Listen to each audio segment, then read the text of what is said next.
নজর রাখবো পরবর্তী সংবাদে।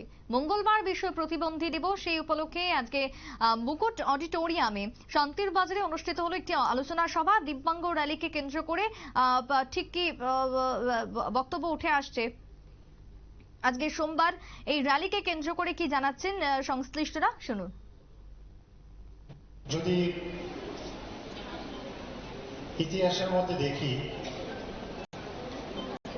আমাদের ইউএনও একটা ইউনাইটেড অর্গানাইজেশন রয়েছে, অনেকগুলো দেশের সমন্বয়ে ওই একটা অর্গানাইজেশন।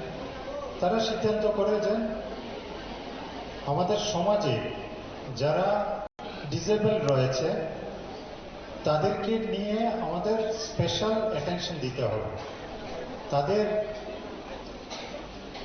সামাজিক এবং অর্থসামাজিক সকল দিকটা যাতে উন্নত হয়, তার জন্য আমাদের স্পেশাল একটা ব্যবস্থাপনা করতে হবে। তার জন্য নিশ্চয়ই আপনারা জানেন, সরকারের তরফ থেকে বিভিন্ন রকম প্রকল্প শুরু হয়েছে আপনাদের সাহায্য করার জন্য।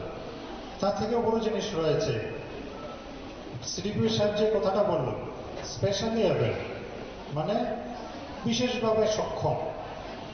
কিভাবে সক্ষম? আমরা যদি দেখি, স্টিফেন হকিং বলে একজন লোক ছিলেন, উনি এক বিশাল বড় সায়েন্টিস্ট ছিলেন। উনি কিন্তু চলাফেরা করতেন। সংশ্লিষ্ট বক্তব্য আপনারা শুনলেন। একদিকে র্যালি এবং অন্যদিকে আলোচনা সভার আয়োজন করা হয়, যেখানে বেশ কিছু বিষয় উঠে এসেছে। দিব্যাঙ্গদের কেন্দ্র করে আজকে যে র্যালি, সেখানে